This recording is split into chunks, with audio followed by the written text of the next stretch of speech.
اور ان تمام باتوں کے لیے اللہ رب العالمین سے سب سے پہلے ہم اس کی توفیق طلب کرتے ہیں اور اپنی ذات کو اور تمام لوگوں کو اس بات کے لیے مخاطب کرتے ہیں اللہ رب العالمین ہمیں اس کی توفیق عنایت فرمائے۔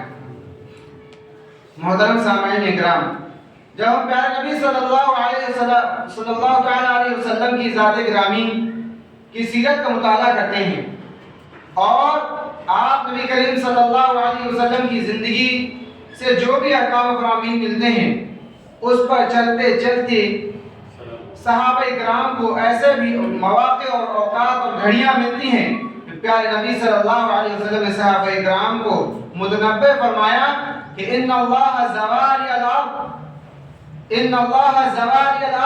فرأيت مشارقها ومغاربها کہ صحابہ کرام سنو کہ اللہ رب العالمین نے اس روئے زمین کو میرے لیے سمیٹ کر پیش کر دیا ہے اور اس روئے زمین کی مشرق اور مغرب دونوں کو میں اپنی نگاہوں سے دیکھ رہا ہوں، اور یہ مشکل نہیں ہے، یہ بعید نہیں ہے اس ذات کے لیے جس نے کائنات بنائی ہے اور وہ جس کو دکھانا چاہیے، کیونکہ پیارے نبی صلی اللہ علیہ وسلم نے جو صادق المصدوق ہیں جنت کا بھی آپ نے دیکھا ہے اور آپ نے جہنم کو بھی دیکھا ہے۔ یہ آپ نے اپنی نگاہوں سے جب جنت اور جہنم کو دیکھ لیا، آخرت کے حساب و کتاب کے معاملات آپ کے سامنے پیش کر دیے گئے، عذاب قبر کے معاملات آپ کے سامنے پیش کر دیے گئے، آپ مکہ میں رہتے ہوئے بیت المقدس کے نظارے کر لیے، تو نبی کریم صلی اللہ علیہ وسلم کے لیے یہ مشکل نہیں کہ اللہ رب العالمین تو آپ کو یہ دکھانے پر قادر نہیں، نعوذ باللہ، اللہ تعالیٰ نے پیارے نبی صلی اللہ علیہ وسلم کو یہ چیز دکھلائی اور فرمایا میرے رسول نے ان اللہ زوال الارض فرأيت مشارقها ومغاربها کہ اللہ رب العالمین نے روئی زمین کو میرے لیے سمیٹ دیا ہے، میں اس کی مشرق اور مغرب کو دیکھ رہا ہوں۔ یعنی پیارے نبی صلی اللہ علیہ وسلم اس امت کی حکومت اور سلطنت و شریعت کی نشر و اشاعت جہاں تک بھی جائے گی رسول اللہ کو دکھلایا گیا، اور یہ اسلام کا پرچم کہاں تک جائے گا یہ آپ نے دیکھا، لیکن اس بات کو بھی متنبہ کروا دیا کہ ہر ایک عروج کا زوال ہے، اسلام آج پھیل رہا ہے۔ پیارے نبی صلی اللہ علیہ وسلم کے زمانے میں صحابہ اکرام کی جد و جہد سے، عرب کے خطے سے، آپ کے حجاز سے اور وہ زمین عرب سے نکل کر عجم کی طرف بھی اور آپ کے افریقہ کی طرف بھی اسلام بڑھتا ہوا چلا جا رہا ہے، بڑھتا ہوا جا رہا ہے۔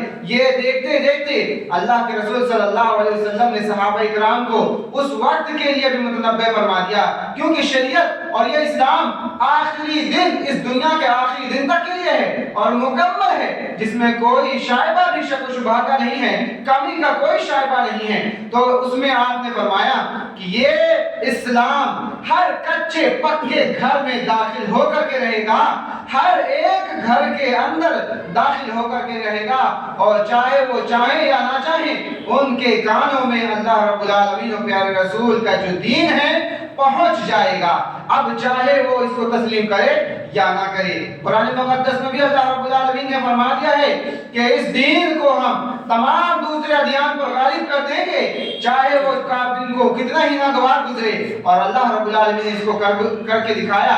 تو اللہ کے پیارے حبیب صلی اللہ علیہ وسلم نے یہ کیوں فرمایا صحابہ کرام کو، ان کے ذریعے ہمیں متنبہ کروایا کہ دیکھو ایک وقت ایسا آئے گا کہ تم میرے جانے کے بعد ایسے ایسے زمانے کو دیکھو گے جس میں تمہاری آنکھیں پڑی کی پڑی رہ جائیں گی، تم نئے نئے لوگوں کو دیکھو گے، تم نئے نئے مسائل کو دیکھو گے، تم نئے نئے ایسی وجوہات اور شکل و شباہت کو دیکھو گے جو تمہیں رغبت طاری کریں گی۔ ایسا تھا زمانہ صحابہ کرام کا کہ جب نمازوں کے اوقات کو جب حکومت کی طرف سے تاخیر میں لے جایا جاتا تو صحابہ کہتے کہ نماز ضائع ہو گئی، خسرت، نمازیں ضائع ہو گئی، نقصان میں چلی گئی۔ اس کے علاوہ بھی صحابہ کرام کے دور میں بھی جب دوسرے لوگوں نے مطلق العنان حکومتیں شروع کی تو آپ نے صحابہ کرام نے اس دین اسلام کے اندر داخل ہوتے ہوئے فتنہ و شرور کو بھانپ لیا تھا، اور رسول اکرم صلی اللہ علیہ وسلم کی بیشتر پیشن گوئیوں کو صحابہ کرام نے اپنے نگاہوں سے دیکھا۔ حضرت عمر بن خطاب رضی اللہ تعالیٰ عنہ کے زمانے میں ایک واقعہ ہے کہ رسول اکرم صلی اللہ علیہ وسلم کا ہجرت کے موقع پر ایک شخص پیچھا کر رہا ہوتا ہے اور پیچھا کرتے کرتے وہ آپ کو دیکھ لیا ہوتا ہے، آپ کو آواز دے رہا ہوتا ہے، آپ کے پاس پہنچنا چاہتا ہے، لیکن جیسے ہی اپنے گھوڑے کو بڑھاتا ہے اس کا جو گھوڑا ہوتا ہے زمین پر دھس جاتا ہے، اس کے پاؤں دھس جاتے ہیں، وہ گھبرا جاتا ہے، وہ لرزہ ہو جاتا ہے، اپنے پیٹھ کے پیچھے سے کمان کے اندر سے وہ تیر کے نشتر نکالتا ہے اور اس میں وہ فعال اندازی کرتا ہے کہ کیا ہوا ہے، میں اندازی کرتا ہوں تو اس کے فعال کے تیر کے کمان میں یہ بات آتی ہے کہ نہیں تم پیچھے نہیں کر سکتے، اور وہ اس سے اور زیادہ خوف اور وحشت میں آ جاتا ہے، تو وہ ہاتھ کھڑے کر کے اپنے آپ کو رسول اللہ کے سامنے امان میں دیتے ہوئے کہتا ہے مجھے معاف کریں، آپ کی پناہ میں آتا ہوں، مجھے معاف کریں، مجھے اس سے نجات دیں۔ پھر اس کے بعد اس کا گھوڑا، اس کی سواری زمین سے نکل کر بحال ہوتی ہے، اور پھر رسول اللہ کے پاس آ کر معافی مانگتا ہے اور واپس جانے کے لیے درخواست کرتا ہے، رسول اللہ اس کو رخصت دیتے ہیں۔ حضرت عمر بن خطاب رضی اللہ تعالیٰ عنہ کے پاس روایت موجود ہے کہ اس شخص کو یہ بات بتائی تھی کہ یاد رکھو کہ تم وہ زمانہ دیکھو گے اس اسلام کے ماننے والوں کو کہ اتنی سربلندی پر جائیں گے کہ آج کے سپر پاور قیصر و کسریٰ اس کے ہاتھ کے جو سونے کے کنگن ہیں وہ تمہارے ہاتھ میں پہنائے جائیں گے۔ کس شخص کو کہہ رہے ہیں جو پیچھا کر رہا تھا، اور حضرت عمر بن خطاب رضی اللہ تعالیٰ عنہ کے زمانے میں جب خلافت کا وقت آیا اور قیصر و کسریٰ کے محل آپ فتح کریے تو اس کے ہاتھ سے لائے ہوئے غنیمت کے مال اور خزانے میں سے کڑا نکالا اور رسول اللہ کے اس پیشن گوئی کو اس شخص کے ہاتھ پہ کڑے پہنایا اور کہا لو دیکھو پیارے نبی صلی اللہ علیہ وسلم کی کیسے ہی یہ پیشن گوئی مکمل ہوئی۔ اس طرح سے نبی کریم صلی اللہ علیہ وسلم نے بتلایا کہ آنے والے وقت میں تمہیں یہ چیزیں نظر آئیں گی، اور ایسے ہی ہمیں قیامت کے ذریعے قریب آنے کی نشانیاں پیارے نبی صلی اللہ علیہ وسلم نے بیان فرمائی ہیں، اور اسی کی جانب آج کے اس خطبہ جمعہ میں ہم روشنی ڈالنے کی کوشش کریں گے اور آپ سماعت کریں گے۔ اللہ رب العالمین ہمیں اس قیامت کے علامات اور نشانیوں سے اور آثار سے نصیحت اور عبرت حاصل کرنے کی توفیق عطا فرمائے۔ یہی آج کے اس خطبہ جمعہ کا موضوع ہے۔ تو قیامت کے تعلق سے یا اس کے علامات کے تعلق سے قرآن مقدس میں اللہ رب العالمین نے چند آیات بیان فرمائی ہیں اور چند نشانیاں بیان فرمائی ہیں، اس کی طرف میں اشارہ کرتا چلوں۔ اللہ رب العالمین نے سورہ انعام کی آیت نمبر 158 میں فرمایا هل ينظرون الا ان تأتيهم الملائكة او يأتي ربك او يأتي بعض آیات ربك يوم يأتي آیات ربك لا ينفع نفسا ایمانها۔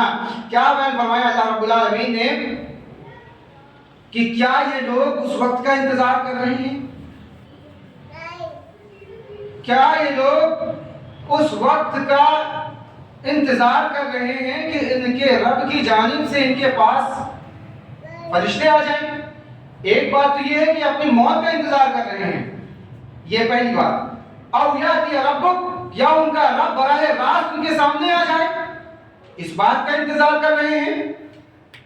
اور فرمایا او یاتی بعض آیات ربک، اب یہ بات او کے بعد جو بات ہے بعض آیات ربک، تمہارے رب کی بعض نشانیاں آ جائیں۔ یہ اللہ رب العالمین نے قرآن مقدس میں علامات قیامت کی طرف اشارہ فرمایا ہے۔ اور کیسے معلوم چلا؟ امام بخاری رحمہ اللہ نے اپنے کتاب کے اندر اس آیت کی تفسیر میں ذکر فرمایا ہے کہ یہ آیت قیامت کی بڑی نشانیوں کی طرف اشارہ کرتی ہے۔ وہ پیارے نبی صلی اللہ علیہ وسلم نے صحابی کو مخاطب کیا جو خیمے کے باہر بیٹھے ہوئے تھے، کہا اوف اندر آ جاؤ۔ یا رسول اللہ اندر تو جگہ نہیں ہے، کیا پورا آ جاؤں؟ کہا آ جاؤ۔ آپ صلی اللہ علیہ وسلم نے ان کو 6 بڑی نشانی کی طرف اشارہ فرمایا۔ اور تفسیر ابن کثیر میں ابن کثیر رحمۃ اللہ علیہ نے اس مکمل تفسیر ابن صحیح بخاری سے نقل کرتے ہوئے حدیث کو اس آیت کی وضاحت فرمائی ہے کہ وہ بڑی نشانیوں کی طرف اشارہ ہے۔ نبی کریم صلی اللہ علیہ وسلم نے حضرت عمر رضی اللہ تعالی عنہ کو مخاطب کرتے ہوئے بتایا کہ میرے جانے کے بعد آخری زمانے میں ایک وقت آئے گا جب یہ بڑی 6 نشانیاں تم دیکھ لو تو کسی چیز کا انتظار نہ کرنا، اور ان میں سے ایک یہ ہے کہ سورج الشمس تطلع من المغرب، کہ سورج جو ہے وہ مغرب سے طلوع ہوگا۔ اور اس میں ایک اور روایت کو داخل کیا ہے امام ابن کثیر رحمۃ اللہ علیہ نے کہ سورج ہر روز ڈوبنے کے بعد اللہ رب العالمین کے عرش کے پاس جاتا ہے اور سجدہ ریز ہو جاتا ہے اور اس وقت سے وہاں سے نہیں ہٹتا ہے جب تک کہ اس کو اس بات کی اجازت نہ مل جائے کہ جاؤ لوٹ جاؤ، اور وہ اس بات کا انتظار بھی کر رہا ہے کہ اللہ رب العالمین کا ایک دن ایسا حکم آئے گا کہ اللہ فرمائے گا جاؤ جہاں سے آئے ہو ڈوب کر وہیں سے جاؤ۔ اب وہ سورج جہاں سے ڈوب کر دنیا میں ڈوب کر اللہ کے عرش کے پاس جاتا ہے، واپس اسی راستے سے قیامت کے دن آئے گا اور اللہ رب العالمین حکم دے گا، اور وہ سورج جب نکلے گا تو اس کے بعد پھر نبی صلی اللہ علیہ وسلم نے اس نشانی کو ذکر کر کے کہا کہ اس کے بعد کسی توبہ قبول نہیں کی جائے گی، اس کے بعد اس کی کوئی مغفرت کسی کی نہیں کی جائے گی، کسی کا ایمان قبول نہیں کیا جائے گا، چاہے تو کوئی غیر ہو اسلام لائے تو اس کا اسلام نہیں، ایمان نہیں، چاہے تو کوئی گناہگار بھی ہوگا تو توبہ لفظ توبہ کے ذریعے قبول نہیں کیا جائے گا۔ دونوں معنی شامل ہیں، لیکن غفلت میں سب رہ جائیں گے، بیدار وہی رہے گا جو اللہ رب العالمین کی ان باتوں کو، رسول اکرم صلی اللہ علیہ وسلم کی ان باتوں کو اپنے ذہنوں میں تذکیر اور یاد دہانی کرتا رہے گا، اور وہ ان چیزوں سے، شیطان کے وسوسے سے، دجال کے فتنے سے اور تمام شرور و فتن سے محفوظ رکھتے ہوئے اپنے آپ کو آخرت کے لیے تیار کرے گا۔ اسی مقصد کے تحت ان باتوں کو ذکر کیا جا رہا ہے۔ لا ينفع نفسا ایمانها، اللہ تعالیٰ نے فرمایا اس کے بعد کسی کا ایمان قابل قبول نہیں ہوگا۔ وہ یہی باتیں ہیں اس کے اندر، اور اوجا ربک کا جو رب آیا ہے اس کے بعد اب سورہ فجر میں دیکھیں گے اللہ رب العالمین نے فرمایا وجاء ربک والملک صفا صفا، اور قیامت کے دن تمہارا رب فرشتوں کے ساتھ صف بصف، جب فرشتے آ رہے ہوں گے تو تمہارا رب بھی آئے گا۔ تو یہ بات بھی شامل ہے کہ اللہ تعالیٰ بھی قیامت کے روز آئے گا، حساب و کتاب کا میزان قائم کرے گا، اس کا عرش، اس کا تخت ہوگا، اور ملائکہ سب بصف آ رہے ہوں گے۔ یہ قرآن مجید میں بڑی نشانیوں کی طرف جو اشارہ کیا گیا ہے، اور ایک بڑی نشانی پیارے نبی صلی اللہ علیہ وسلم نے یہ بھی فرمایا کہ میری بعثت بھی، میرا آنا، میرا مبعوث ہونا بھی علامت قیامت میں سے ایک نشانی ہے، اور میرا جانا بھی۔ آپ کو یہ بھی بتایا کہ میری موت بھی، میرا اس دنیا سے جانا بھی قیامت کی ایک نشانی ہے۔ اور اللہ کے پیارے نبی صلی اللہ علیہ وسلم نے اپنے زمانے میں ایک معجزہ دکھایا ہے کفار مشرکین مکہ کو، کیا؟ چاند کے 2 ٹکڑے کرنا۔ یہ بھی قیامت کی نشانی میں سے۔ قرآن مجید میں اللہ رب العالمین نے فرمایا اقتربت الساعۃ وانشق القمر، آج سے 1400 سال پہلے اللہ رب العالمین نے کہا اقتربت الساعۃ وانشق القمر، قیامت قریب آ چکی ہے اور چاند پھٹ گیا، چاند کے 2 ٹکڑے ہو گئے ہیں۔ اب یہ بتائیے اللہ رب العالمین نے یہ کہہ دیا ہے کہ قیامت آ چکی ہے، اور دوسرے اس کی وضاحت ایسے ہوتی ہے سورہ طٰہٰ میں اللہ رب العالمین نے فرمایا ان الساعۃ آتیۃ اکاد اخفیھا، قیامت آ گئی ہے بس ایک پردے کے پیچھے ہے، میں نے اس کو چھپایا ہے، اکاد اخفیھا، بس وہ ایسی ہے کہ یکایک وہ ظاہر ہو جائے گی، وہ یکایک فجاءتاً آ جائے گی، اور لوگ حیران اور ششدر اور پریشان رہیں گے اور کہیں گے وقال الانسان ما لہا، اور کہے گا انسان کی کیا ہو گیا ہے اچانک سے، یہ اچانک کیا ہو گیا ہے، اور یہ کیوں کہے گا؟ کیونکہ وہ آخرت سے غافل تھا، اپنے دین سے غافل تھا، اپنے رب سے غافل تھا، اپنے رسول سے غافل تھا، اپنے احکام و شریعت کے فرامین اور اس پہ عمل سے غافل تھا، غافل رنگ و بو کی وجہ سے تھا، غافل اس دنیا کی چوہ چاہ اور مور سے غافل تھا، غافل اس دنیا کی زیب و زینت اور خوشبو اور روح اور بو سے کی وجہ سے تھا، غافل اپنی چاہ اور ماہ کی وجہ سے تھا، غافل اپنی مشغولیات کی وجہ سے تھا، غافل اپنی مصروفیات کی وجہ سے تھا۔ وہ غفلت اس کے لیے کہے گی، وہ اس کے لیے سبب بنے گی یا لیتنی کنت ترابا، یا وہ یہ کہے گا وقال الانسان ما لہا، اس کو کیا ہو گیا ہے۔ تو اس بات کا ہمیں اس سب میں نہیں شامل ہونا ہے جو کفے افسوس ملتے رہیں گے، جو کفے افسوس ملتے رہیں گے، یوں تصویر کی رنگوں سے نکل جائیں گے ہم، یوں تصویر کی رنگوں سے نکل جائیں گے ہم وقت کی ٹہنی پہ پرندوں کی طرح ہیں، ہم وقت کی ٹہنی پہ پرندوں کی طرح ہیں۔ پرندہ ایک ٹہنی میں کتنے وقت گزارتا ہے، ایک لمحہ یہاں تو دوسرا لمحہ وہاں، کسی کو نہیں معلوم، اس پرندے کو بھی نہیں، وہ کس وقت کتنے ٹائم کس جگہ وہ رہتا ہے۔ تو ہم اپنے آپ کو یہاں کا نواسی اور ناگرک پر کیوں اتنا زیادہ، یہاں کے رہنے والے رہائشی شیطان کی وسوسے کی وجہ سے ہم سمجھ بیٹھتے ہیں۔ اللہ رب العالمین ہمیں ان غفلتوں سے نکال دے، اللہ رب العالمین ہمیں ان تمام شرور و فتن سے محفوظ کر لے۔ اور بھی بڑی بڑی نشانیاں ہیں جو آپ کے سامنے آئیں گی، لیکن یاد دہانی کے طور پر ہم بتا رہے ہیں، ابھی تو کچھ بھی نہیں، لیکن اللہ رب العالمین ہماری اور آپ کی نگاہیں اور ذہنوں کو کھول دے، اس وجہ سے کہ ہم کتاب و سنت کی روشنی سے، اس کے چشمے سے دنیا کے شرور کو، اس کے فتنوں کو، اس کے ناگہانی مسائلوں کو سمجھ بیٹھیں، اس سے پناہ مانگے اور اس سے بچیں اور اپنی حفاظت کریں۔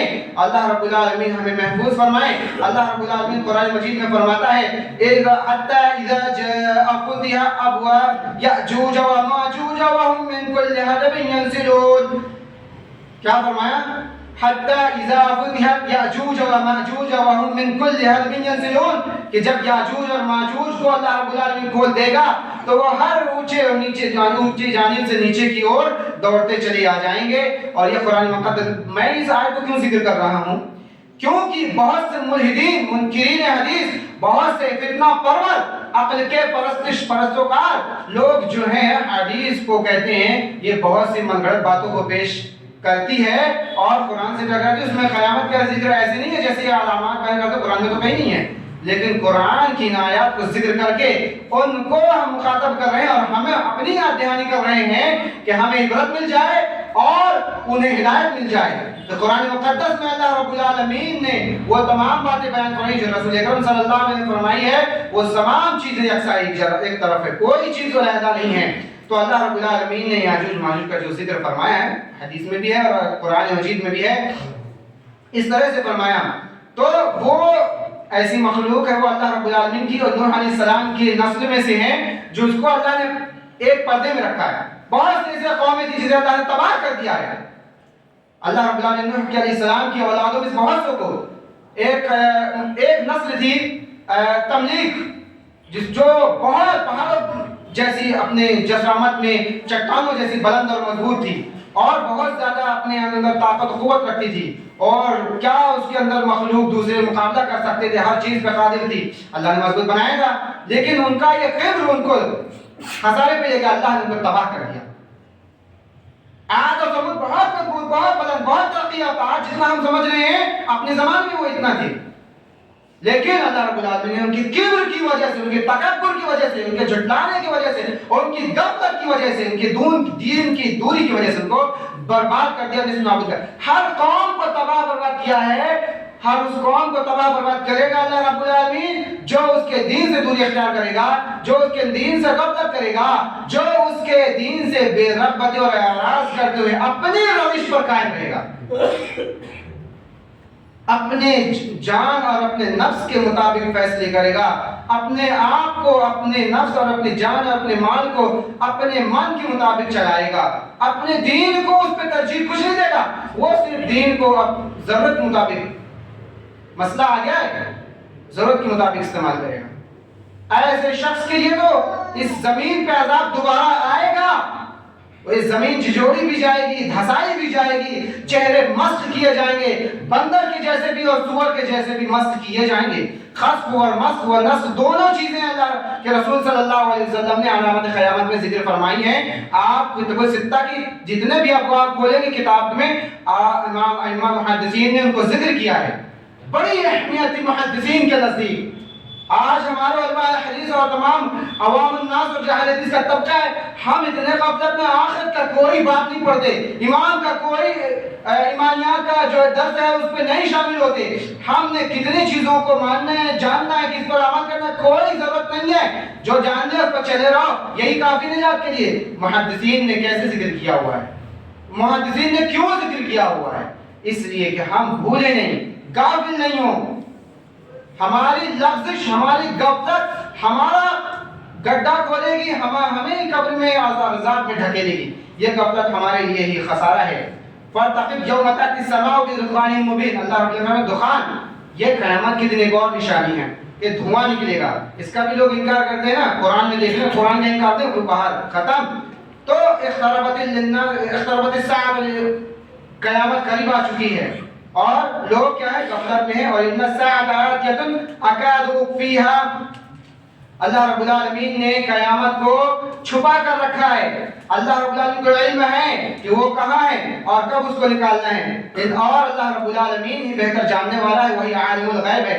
چند نشانیوں کی طرف مختصر ان ابواب کے اندر، مختصر جو محدثین نے چیپٹر کے اندر جو لیسن باندھے ہوئے ہیں ان کی طرف میں اشارہ کرتے ہوئے چند مختصر بات کو دیکھتا ہوں، نقطے کی طور پر ذکر کر رہا ہوں. وقت کی قلت ہے لیکن اس کے باوجود میں اشارہ دلاؤں گا، کہیں ایسا نہ ہو کہ میری زبان اور میری جانب سے یہ ذمہ رہ جائے اور آپ قیامت کے دن مجھ سے پکڑے کہ مجھے تو یاد دہانی کرائی نہیں گئی تھی. تو غفلت کا سبب میرے کاندھے پر نہ ڈالیے، آپ اپنے ذمہ دار رہیں گے، یہ ضرور یاد رکھیے گا.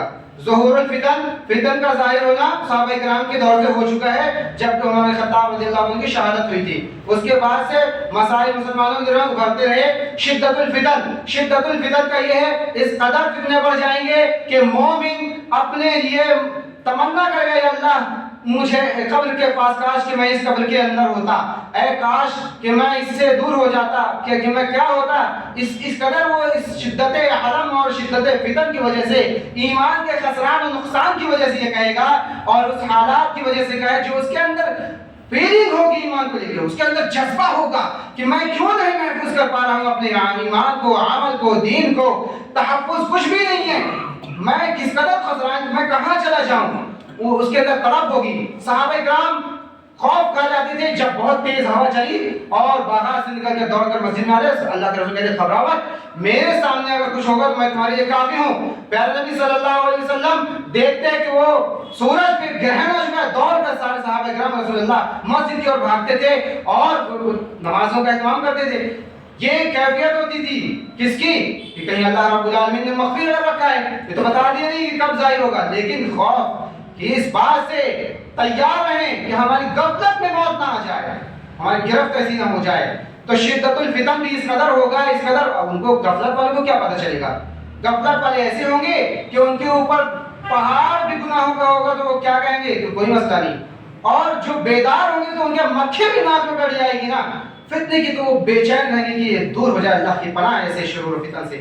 تو پناہ مانگنا چاہیے، نمازوں میں دعا ہونا چاہیے، اذکار میں دعا ہمارے ہونا چاہیے، زبانوں میں ہونا چاہیے. تصویر کب ہم پناہ مانگتے ہیں، کس بات پہ ہم ذکر کرتے ہیں، معنی ہی معلوم نہیں ہے، میننگ بھی نہیں پتا ہے کہ ہم کس بات کو اللہ سے مانگ رہے ہیں. ہمارے کب آخرت کا ذکر آ رہا ہے، کب جنت کا ذکر آ رہا ہے، کب جہنم. کچھ بھی پڑھنے کی ضرورت نہیں محسوس کر رہے ہیں، کوئی ضرورت نہیں ہے نا، احساس ہی نہیں ہے نا. ہم جتنا ہے کافی، یہ جو کافی کا لفظ ہے نا یہ شیطان دے رہا ہے.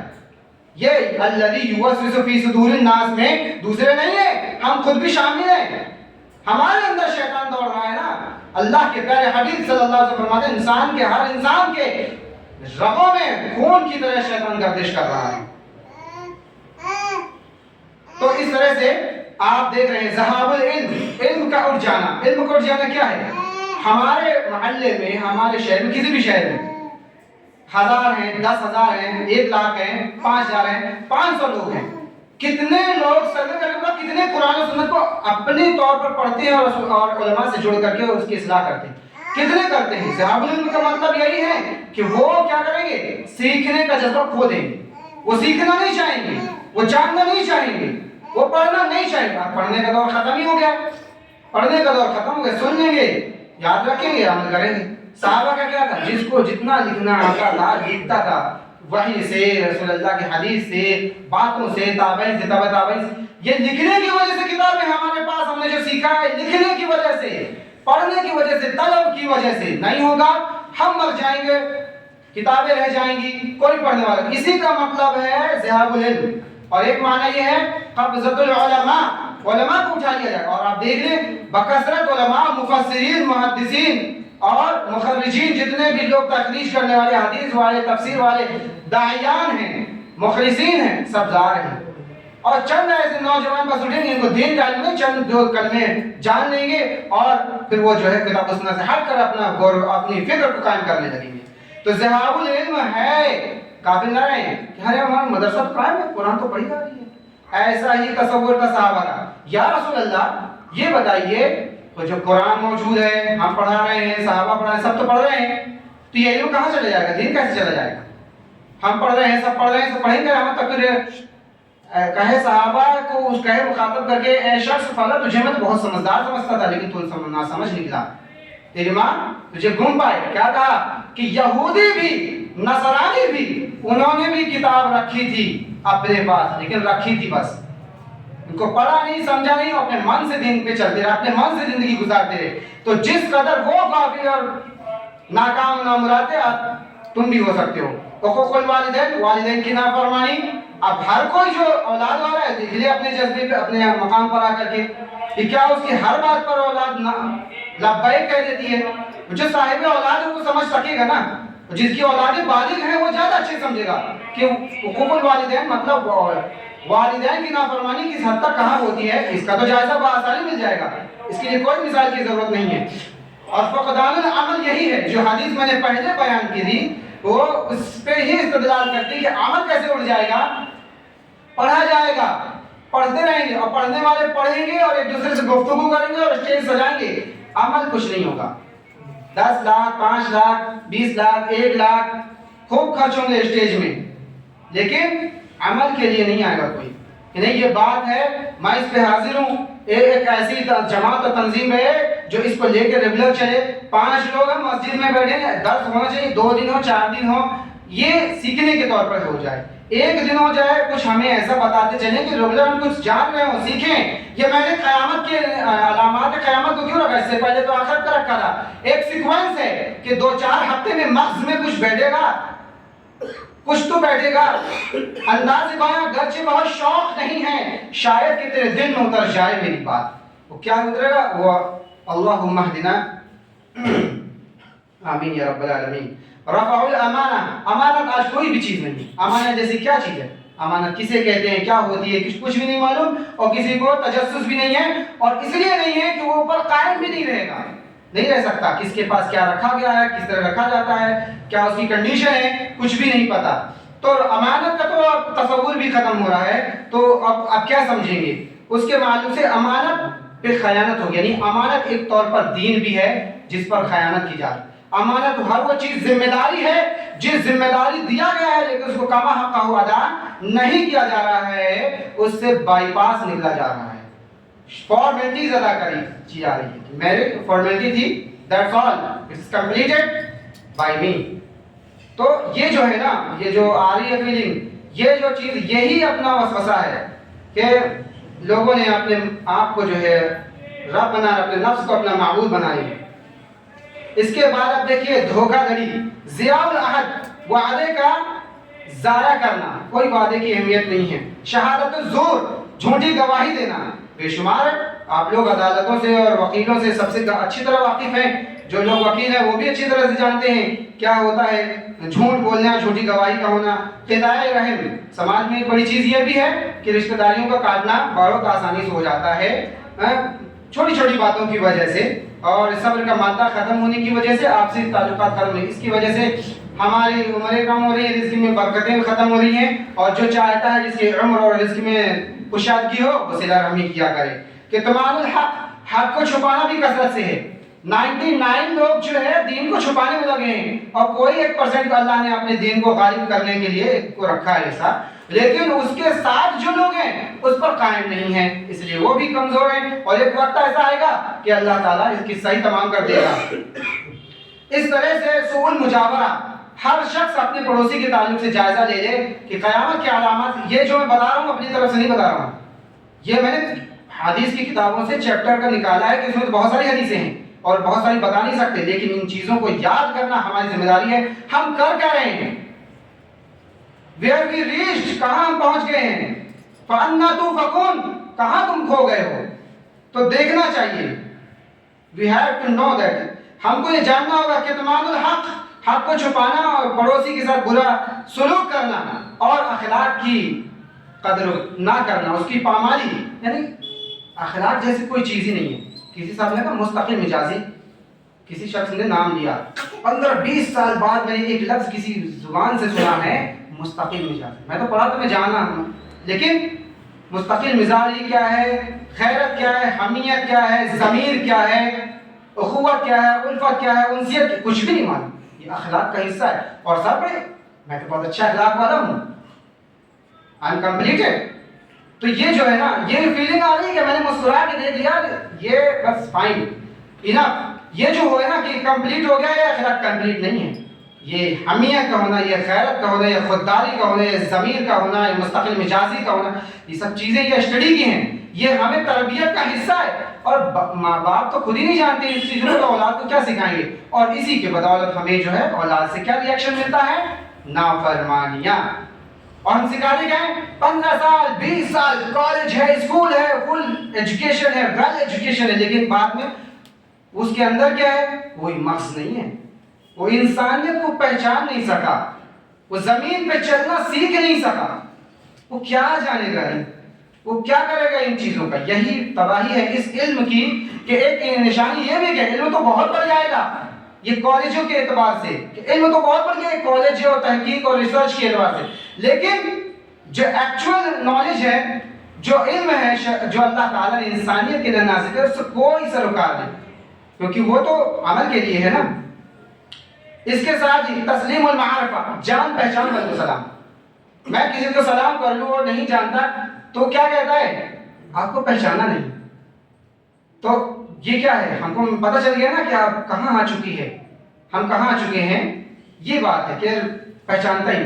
ہاں یہ بات اور ہے کہ سامنے والا تو شکل و شباہت سے ہی خیال رکھتا ہے تو ہم کرنے سے شرما گئے، لیکن اگر سامنے والا اگر کچھ انسیت رکھتا ہے اسلام سے ظاہر ہو جائے تو سلام کرنا چاہیے یا جواب دینا چاہیے. ایسا معاملہ ہے. ترک الامر بالمعروف والنہی عن المنکر، امر بالمعروف والنہی عن المنکر صرف علماء کریں، اسٹیج سے کریں، ممبر سے کریں، بیان کر دیں، یہی ہے، اور تھوڑا بہت خرچہ کر دیں. ایسا نہیں ہے. ہر شخص ذمہ دار ہے.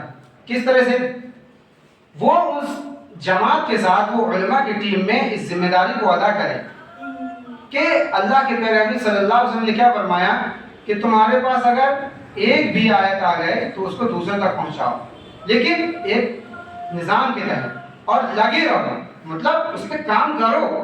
اور اللہ کے رسول نے یہ بھی فرمایا کہ جب یہ عمل چھوٹ جائے گا تو لوگوں کی دعا قبول نہیں ہوگی.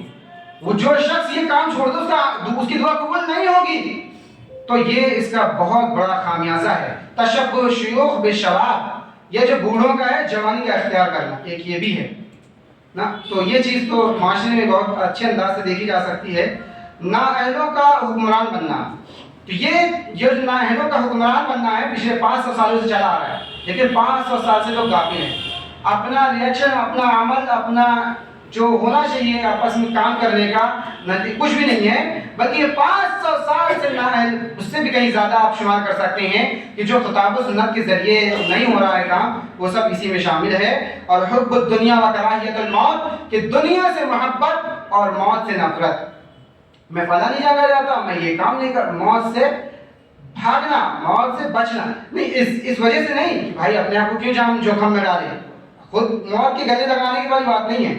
بات یہاں پہ ہے کہ جو تقاضا اسلام کا ذمہ داریوں کے مکمل کرنے کا ہے، اس پر کچھ خرچ جان و مال کے قربان کرنے کی آتی، تو اس سے بھی ہاتھ پاؤں کھینچے ہوئے ہوتے ہیں، بہت تنگ ہوتے ہیں. اور ہاں حالات تو ایسے ہی ہیں کہ مساجد ہے یا مدارس ہے یا ہماری کوئی بھی دینی ذمہ داری ہے، ہمارا ہاتھ اور پاؤں اور ذہن بہت تنگ ہوتا ہے، پیچھے کی طرف کھینچ رہے ہیں. یہ تنگ نظری پیدا ہو رہی ہے، یہ بھی قیامت کی نشانی ہے. الشح، بخل. پیارے نبی صلی اللہ علیہ وسلم کیا، اللہم انی اعوذ بک من البخل والجبن، یہ جو بزدلی ہے، یہ جو بخیلی، اس سے پناہ مانگتے تھے. اور قیامت کی نشانی بتایا کہ اگر یہ چیز آ گئی تو یہ تو علامت قیامت میں سے ہے. یہ اس لیے شمار کر کثرت الشرک اور بدع، آپ شرک و بدعات کو کثرت سے دیکھیں گے، اور یہ ہے یہ تو ظاہر ہو چکی ہے. تو کثرت التجارت والمال، تجارت بھی بہت زیادہ، جگہ جگہ دکانیں ہیں، محلے محلے میں گوڈاؤن ہیں، تو یہ سب تجارت تو عام ہو چکی ہے. اور مال کی اتنی فراوانی ہے کہ سب کے پاس، مطلب میں منیمم دیکھا جائے تو ایوریج حساب سے دیکھا جائے تو لوگوں کے پاس 1 لاکھ تو اکاؤنٹ میں رہتا ہی ہے.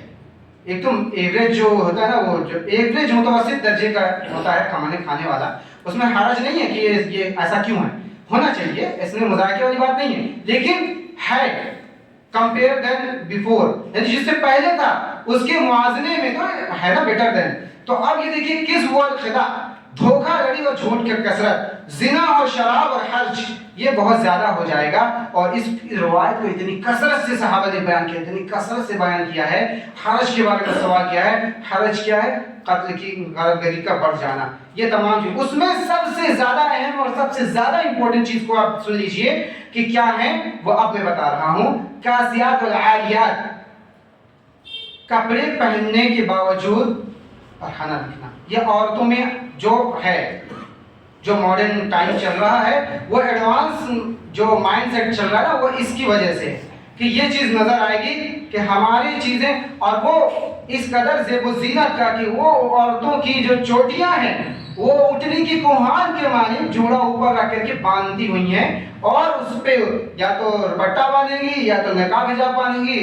اور ایسی عورتیں جو مائل کرنے والی ہیں، مائلات والممیلات، یہ لعنت زدہ ہیں، یہ نام ذکر نہیں کیے گئے، یہ ملعونہ عورتیں کی بات بتائی جا رہی ہے۔ کاسیات والعاریات والمائلات والممیلات، تو یہ چیزیں ہیں جو ظاہر ہوں گی۔ الامارات المرأة، عورتوں کی حکومت، جو صدیوں سے آپ دیکھ رہے ہیں، اور اس بات کی تصدیق رسول اللہ کے زمانے میں بھی ہو چکی تھی۔ اتباع الیہود والنصارى، یہود و نصارہ کی پیروی۔ معذرت کے ساتھ 2-4 منٹ برداشت کریں کہ وہ یہود و نصارہ کی پیروی، آج بائیکاٹ کا وقت آ چکا ہے نا، چھوڑ دیجیے آپ کتنا ہم لوگ پیروی کرتے ہیں، لیکن بائیکاٹ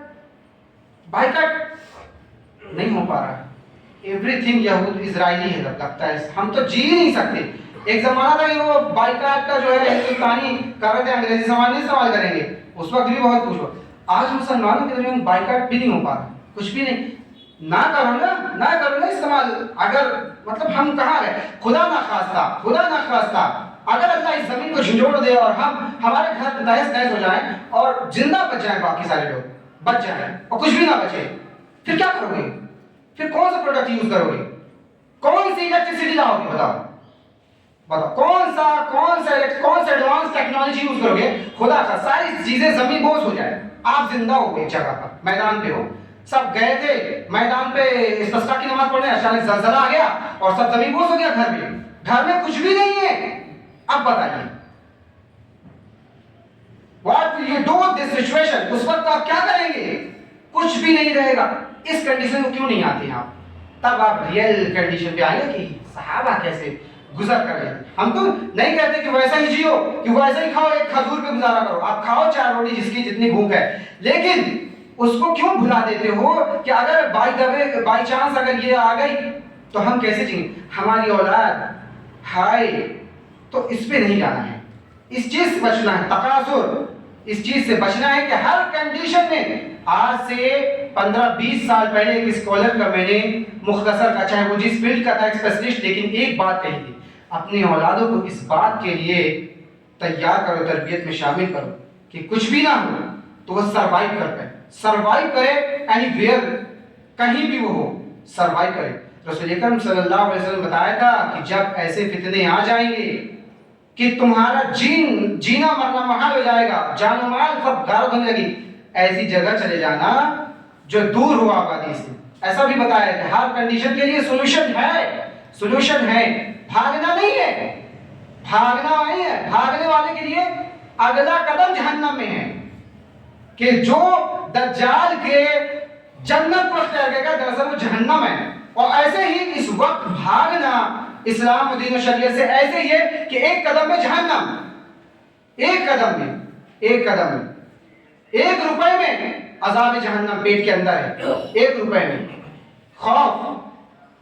مرنے والے نے یہ کہا کہ اگر اللہ مجھے مرض سے اپنے بغیر دوائی پہ قادر اور یہ شراب نہ پیوں تو دے شفا، اور اگر نہیں اور اللہ تعالیٰ قادر ہے کہ مجھے مار دے، شفا نہ دے، تب بھی مجھے یہی منظور ہے۔ تو یہ محسوس ہونا چاہیے ہمیں۔ غریب الاسلام، اسلام کا لوگوں کے درمیان سے نکل جانا، یہ اسی طرح ہے، بدال اسلام غریبہ۔ آج جب لوگ سروے کرتے ہیں نا کہ کلمہ سنا دو، بتا دو اسلام کے فنڈامنٹل کیا ہے، فنڈامنٹل آف اسلام کیا ہے، اسلام کا ایکسپلینیشن کر دو، بریف اونلی 1 پیراگراف ان 1 منٹ، تو کوئی نہیں کر پاتا۔ آج اسلام کے بارے میں کیوں چرچا ہو رہی ہے، بدنام کیوں کیا جا رہا ہے، کوئی نہیں جاتا ہے۔ نہیں آتا، نہیں ایکسپلین کر سکتا کہ اسلام کیا ہے، کیا کرتا ہے. ہم نے اپنے عمل سے بھی ظاہر نہیں کیا ہے، بلکہ ایک دوسرے کی عداوت اور بغض اور کنار، اس میں شیطان نے ہمیں ملوث بزی کر دیا ہے. تو اللہ تعالیٰ ہمیں محفوظ رکھے. بہت ساری چیزیں ہیں جو آ چکی ہیں، ہم اس بات پہ ہوں حساس.